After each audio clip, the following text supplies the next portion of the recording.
On the menu for today are these honey miso noodles. They have an awesome balance of savory and sweet flavors coming from red miso paste and the honey, and you should be able to prep this one in under an hour to have you ready to go for the week ahead. Let me show you how to make them.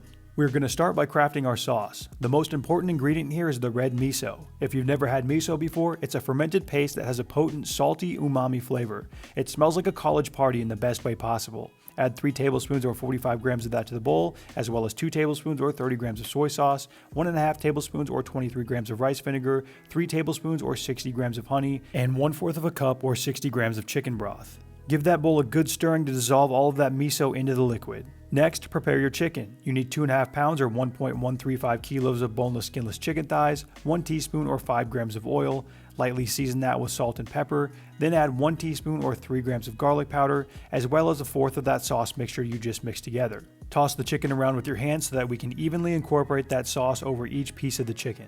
Place the chicken thighs smooth side down on a large sheet pan, ensuring that you give enough space between each piece to promote better browning. You're going to roast these in the oven at 425 degrees Fahrenheit or 218 degrees Celsius for 8 to 10 minutes. While those are roasting away, bring a large pot of water to a boil and add 12 ounces or 340 grams of lo mein noodles. Alternatively, spaghetti works just as well, and to be honest with you, that's what I use. Once these are done cooking, you can rinse and store them in cold water until you are ready to use them. After your chicken has been cooking for about 8 minutes, turn the oven to broil and place the pan on the top rack if it is not already there. Broil the chicken for 3 to 5 minutes to develop color. Watch it carefully as it will be prone to burning underneath the broiler.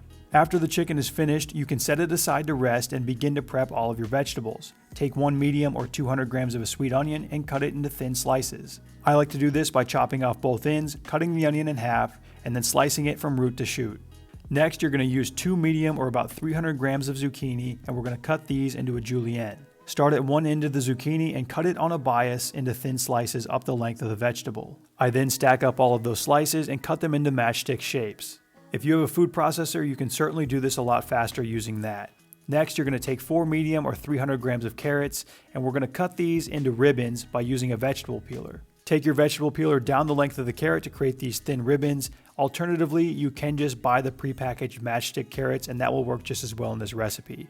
Once you get them all shredded and cut into ribbons, take a knife through them just to make them into smaller pieces. For our last chopping venture, we're going to take 4 stalks or about 15 grams of green onions and just cut the green tops into pieces so that we have something to garnish the final dish with. Once you're done cutting all of your vegetables and your chicken has rested for at least 10 minutes, you can cut the chicken into small bite-sized pieces. This roast and broil method is something that I use to make meal prep go faster.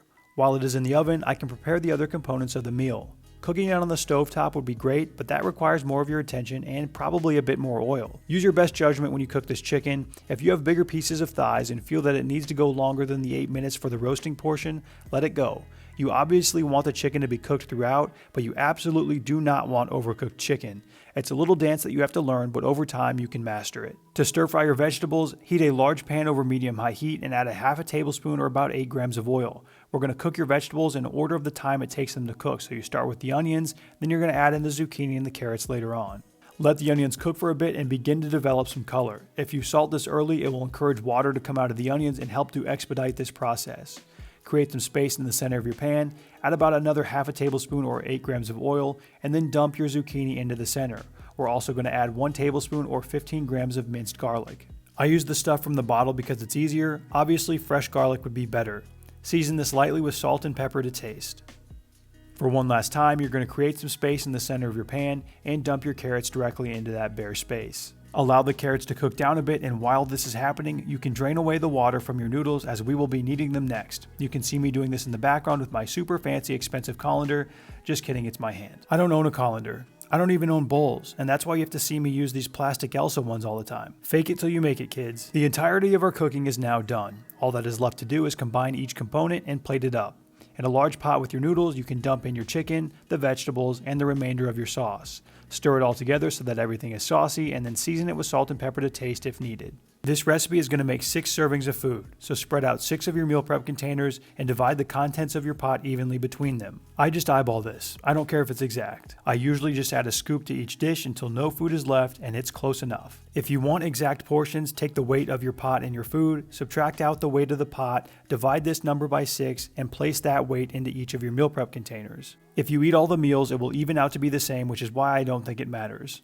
To garnish each dish, you can sprinkle over some of those green onions we cut earlier, and then optionally add 1 tablespoon or 6 grams of sesame seeds over the top. This is really just for looks, doesn't really add much for the flavor. Each of these meals will have around 565 calories and 36 grams of protein. Leave the containers uncovered until they've had the chance to cool, then you can throw on the lids and move them into the fridge. My recommendation for storing meal preps is not to go over 5 days in the fridge, so because I have 6 meals here, that means I'll eat 2 of these in one day. I don't personally freeze any of the meals, but many of the people who use my recipes do, and they have success with it. Some meals will obviously freeze better than others. You can find the full written version of this recipe in the description of the video below, or go to my website mealprepmanual.com and find it there with hundreds of other meal prep recipes for your needs. There you have it, honey miso noodles. You can have this one done in under an hour. Hope you guys enjoy. See you next week.